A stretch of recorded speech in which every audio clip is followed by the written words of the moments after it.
Injil Matius pasal 13. Perumpamaan tentang seorang penabur. Pada hari itu keluarlah Yesus dari rumah itu dan duduk di tepi danau. Maka datanglah orang banyak berbondong-bondong lalu mengerumuni dia, sehingga ia naik ke perahu dan duduk di situ. Sedangkan orang banyak semuanya berdiri di pantai.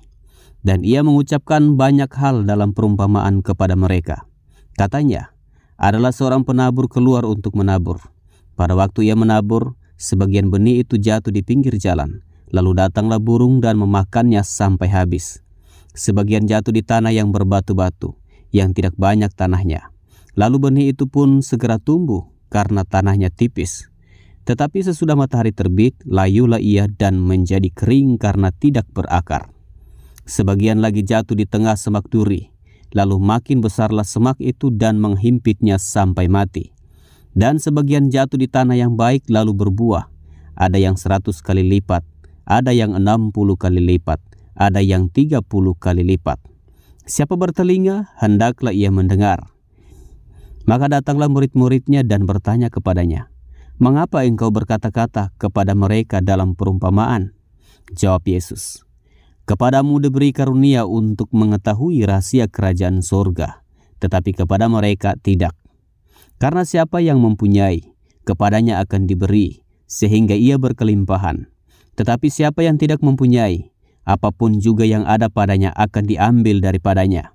Itulah sebabnya aku berkata-kata dalam perumpamaan kepada mereka, karena sekalipun melihat, mereka tidak melihat, dan sekalipun mendengar, mereka tidak mendengar dan tidak mengerti. Maka pada mereka genaplah nubuat Yesaya yang berbunyi, kamu akan mendengar dan mendengar, namun tidak mengerti. Kamu akan melihat dan melihat, namun tidak menanggap. Sebab hati bangsa ini telah menebal, dan telinganya berat mendengar, dan matanya melekat tertutup. Supaya jangan mereka melihat dengan matanya dan mendengar dengan telinganya, dan mengerti dengan hatinya, lalu berbalik sehingga aku menyembuhkan mereka. Tetapi berbahagialah matamu karena melihat dan telingamu karena mendengar. Sebab aku berkata kepadamu, sesungguhnya banyak nabi dan orang benar ingin melihat apa yang kamu lihat, tetapi tidak melihatnya, dan ingin mendengar apa yang kamu dengar, tetapi tidak mendengarnya. Karena itu, dengarlah arti perumpamaan penabur itu. Kepada setiap orang yang mendengar firman tentang kerajaan sorga, tetapi tidak mengertinya, datanglah si jahat dan merampas yang ditaburkan dalam hati orang itu. Itulah benih yang ditaburkan di pinggir jalan. Benih yang ditaburkan di tanah yang berbatu-batu ialah orang yang mendengar firman itu dan segera menerimanya dengan gembira. Tetapi ia tidak berakar dan tahan sebentar saja. Apabila datang penindasan atau penganiayaan karena firman itu, orang itu pun segera murtad. Yang ditaburkan di tengah semak duri ialah orang yang mendengar firman itu. Lalu kekhawatiran dunia ini dan tipu daya kekayaan menghimpit firman itu sehingga tidak berbuah. Yang ditaburkan di tanah yang baik ialah orang yang mendengar firman itu dan mengerti. Dan karena itu ia berbuah. Ada yang 100 kali lipat, ada yang 60 kali lipat, ada yang 30 kali lipat. Perumpamaan tentang lalang di antara gandum. Yesus membentangkan suatu perumpamaan lain lagi kepada mereka. Katanya, hal kerajaan sorga itu seumpama orang yang menaburkan benih yang baik di ladangnya. Tetapi pada waktu semua orang tidur, datanglah musuhnya menaburkan benih lalang di antara gandum itu, lalu pergi.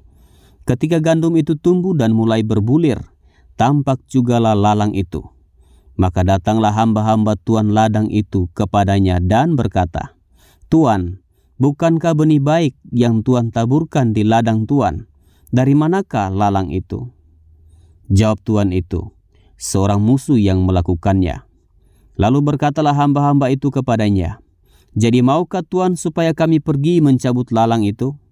Tetapi ia berkata, "Jangan, sebab mungkin gandum itu tercabut pada waktu kamu mencabut lalang itu. Biarkanlah keduanya tumbuh bersama sampai waktu menuai. Pada waktu itu aku akan berkata kepada para penuai, kumpulkanlah dahulu lalang itu dan ikatlah berberkas-berkas untuk dibakar. Kemudian kumpulkanlah gandum itu ke dalam lumbungku." Perumpamaan tentang biji sesawi dan ragi. Yesus membentangkan suatu perumpamaan lain lagi kepada mereka.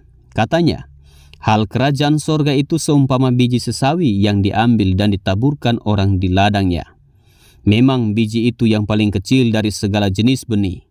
Tetapi apabila sudah tumbuh, sesawi itu lebih besar daripada sayuran yang lain, bahkan menjadi pohon, sehingga burung-burung di udara datang bersarang pada cabang-cabangnya. Dan ia menceritakan perumpamaan ini juga kepada mereka. Hal kerajaan sorga itu seumpama ragi yang diambil seorang perempuan dan diadukan ke dalam tepung terigu 3 sukat sampai kamir seluruhnya. Semuanya itu dikatakan Yesus kepada orang banyak dalam perumpamaan, dan tanpa perumpamaan suatu pun tidak disampaikannya kepada mereka, supaya genaplah firman yang disampaikan oleh Nabi, "Aku mau membuka mulutku, mengatakan perumpamaan. Aku mau mengucapkan hal yang tersembunyi sejak dunia dijadikan." Penjelasan perumpamaan tentang lalang di antara gandum. Maka Yesus pun meninggalkan orang banyak itu, lalu pulang. Murid-muridnya datang dan berkata kepadanya, "Jelaskanlah kepada kami perumpamaan tentang lalang di ladang itu." Ia menjawab, katanya, "Orang yang menaburkan benih baik ialah anak manusia. Ladang ialah dunia. Benih yang baik itu anak-anak kerajaan, dan lalang anak-anak si jahat. Musuh yang menaburkan benih lalang ialah iblis.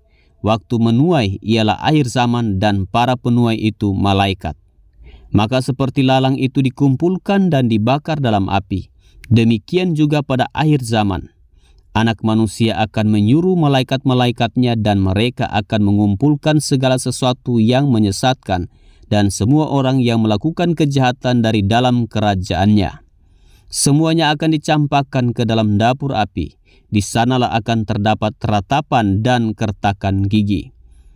Pada waktu itulah orang-orang benar akan bercahaya seperti matahari dalam kerajaan Bapa mereka. Siapa bertelinga, hendaklah ia mendengar. Perumpamaan tentang harta terpendam dan mutiara yang berharga. Hal kerajaan sorga itu seumpama harta yang terpendam di ladang, yang ditemukan orang, lalu dipendamkannya lagi. Oleh sebab sukacitanya pergilah ia menjual seluruh miliknya, lalu membeli ladang itu. Demikian pula hal kerajaan sorga itu seumpama seorang pedagang yang mencari mutiara yang indah. Setelah ditemukannya mutiara yang sangat berharga, ia pun pergi menjual seluruh miliknya, lalu membeli mutiara itu. Perumpamaan tentang pukat. Demikian pula kerajaan sorga itu seumpama pukat yang dilabuhkan di laut, lalu mengumpulkan berbagai-bagai jenis ikan. Setelah penuh, pukat itu pun diseret orang ke pantai. Lalu duduklah mereka dan mengumpulkan ikan yang baik ke dalam pasu, dan ikan yang tidak baik mereka buang. Demikianlah juga pada akhir zaman, malaikat-malaikat akan datang memisahkan orang jahat dari orang benar, lalu mencampakkan orang jahat ke dalam dapur api. Di sanalah akan terdapat ratapan dan kertakan gigi. Mengertikah kamu semuanya itu? Mereka menjawab, "Ya, kami mengerti." Maka berkatalah Yesus kepada mereka, "Karena itu, setiap ahli Taurat yang menerima pelajaran dari hal kerajaan surga itu seumpama tuan rumah yang mengeluarkan harta yang baru dan yang lama dari perbendaharaannya." Yesus ditolak di Nazaret. Setelah Yesus selesai menceritakan perumpamaan-perumpamaan itu, ia pun pergi dari situ. Setibanya di tempat asalnya, Yesus mengajar orang-orang di situ di rumah ibadat mereka. Maka takjublah mereka dan berkata, "Dari mana diperolehnya hikmat itu dan kuasa untuk mengadakan mujizat-mujizat itu? Bukankah ia ini anak tukang kayu? Bukankah ibunya bernama Maria dan saudara-saudaranya Yakobus, Yusuf, Simon, dan Yudas? Dan bukankah saudara-saudaranya perempuan semuanya ada bersama kita? Jadi dari mana diperolehnya semuanya itu?" Lalu mereka kecewa dan menolak dia. Maka Yesus berkata kepada mereka, "Seorang nabi dihormati di mana-mana, kecuali di tempat asalnya sendiri dan di rumahnya."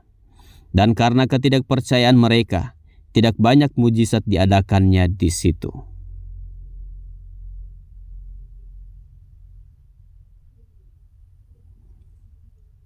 Matius pasal 14. Yohanes Pembaptis dibunuh. Pada masa itu sampailah berita-berita tentang Yesus kepada Herodes, raja wilayah. Lalu ia berkata kepada pegawai-pegawainya, "Inilah Yohanes Pembaptis. Ia sudah bangkit dari antara orang mati dan itulah sebabnya kuasa-kuasa itu bekerja di dalamnya." Sebab memang Herodes telah menyuruh menangkap Yohanes, membelenggunya dan memenjarakannya, berhubung dengan peristiwa Herodias, istri Filipus saudaranya. Karena Yohanes pernah menegurnya, katanya, "Tidak halal engkau mengambil Herodias." Herodes ingin membunuhnya, tetapi ia takut akan orang banyak yang memandang Yohanes sebagai nabi. Tetapi pada hari ulang tahun Herodes, menarilah anak perempuan Herodias di tengah-tengah mereka dan menyukakan hati Herodes. Sehingga Herodes bersumpah akan memberikan kepadanya apa saja yang dimintanya. Maka setelah dihasut oleh ibunya, anak perempuan itu berkata, "Berikanlah aku di sini kepala Yohanes Pembaptis di sebuah talam." Lalu sedihlah hati raja, tetapi karena sumpahnya dan karena tamu-tamunya, diperintahkannya juga untuk memberikannya.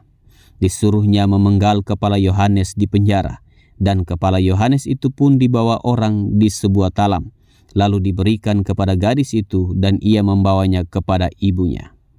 Kemudian datanglah murid-murid Yohanes Pembaptis mengambil mayatnya dan menguburkannya. Lalu pergilah mereka memberitahukannya kepada Yesus. Yesus memberi makan 5.000 orang. Setelah Yesus mendengar berita itu, menyingkirlah ia dari situ dan hendak mengasingkan diri dengan perahu ke tempat yang sunyi. Tetapi orang banyak mendengarnya dan mengikuti dia dengan mengambil jalan darat dari kota-kota mereka. Ketika Yesus mendarat, ia melihat orang banyak yang besar jumlahnya. Maka tergeraklah hatinya oleh belas kasihan kepada mereka, dan ia menyembuhkan mereka yang sakit. Menjelang malam, murid-muridnya datang kepadanya dan berkata, "Tempat ini sunyi dan hari sudah mulai malam. Suruhlah orang banyak itu pergi supaya mereka dapat membeli makanan di desa-desa." Tetapi Yesus berkata kepada mereka, "Tidak perlu mereka pergi, kamu harus memberi mereka makan." Jawab mereka, "Yang ada pada kami di sini hanya 5 roti dan 2 ikan." Yesus berkata, "Bawalah kemari kepadaku." Lalu disuruhnya orang banyak itu duduk di rumput. Dan setelah diambilnya 5 roti dan 2 ikan itu, Yesus menengadah ke langit dan mengucap berkat, lalu memecah-mecahkan roti itu dan memberikannya kepada murid-muridnya. Lalu murid-muridnya membagi-bagikannya kepada orang banyak. Dan mereka semuanya makan sampai kenyang. Kemudian orang mengumpulkan potongan-potongan roti yang sisa, 12 bakul penuh. Yang ikut makan kira-kira 5.000 laki-laki, tidak termasuk perempuan dan anak-anak. Yesus berjalan di atas air. Sesudah itu Yesus segera memerintahkan murid-muridnya naik ke perahu dan mendahuluinya ke seberang. Sementara itu ia menyuruh orang banyak pulang. Dan setelah orang banyak itu disuruhnya pulang, Yesus naik ke atas bukit untuk berdoa seorang diri. Ketika hari sudah malam, ia sendirian di situ. Perahu murid-muridnya sudah beberapa mil jauhnya dari pantai dan diombang-ambingkan gelombang karena angin sakal. Kira-kira jam 3 malam datanglah Yesus kepada mereka berjalan di atas air. Ketika murid-muridnya melihat dia berjalan di atas air, mereka terkejut dan berseru, "Itu hantu!" Lalu berteriak-teriak karena takut. Tetapi segera Yesus berkata kepada mereka, "Tenanglah, aku ini, jangan takut." Lalu Petrus berseru dan menjawab dia, "Tuhan, apabila engkau itu, suruhlah aku datang kepadamu berjalan di atas air." Kata Yesus, "Datanglah." Maka Petrus turun dari perahu dan berjalan di atas air mendapatkan Yesus. Tetapi ketika dirasanya tiupan angin, takutlah ia dan mulai tenggelam lalu berteriak, "Tuhan, tolonglah aku." Segera Yesus mengulurkan tangannya, memegang dia dan berkata, "Hai orang yang kurang percaya, mengapa engkau bimbang?" Lalu mereka naik ke perahu dan angin pun redahlah. Dan orang-orang yang ada di perahu menyembah dia, katanya, "Sesungguhnya engkau anak Allah." Yesus menyembuhkan orang-orang sakit di Genesaret. Setibanya di seberang, mereka mendarat di Genesaret. ketika Yesus dikenal oleh orang-orang di tempat itu. Mereka memberitahukannya ke seluruh daerah itu. Maka semua orang yang sakit dibawa kepadanya. Mereka memohon supaya diperkenankan menjamah jumbai jubahnya, dan semua orang yang menjamahnya menjadi sembuh.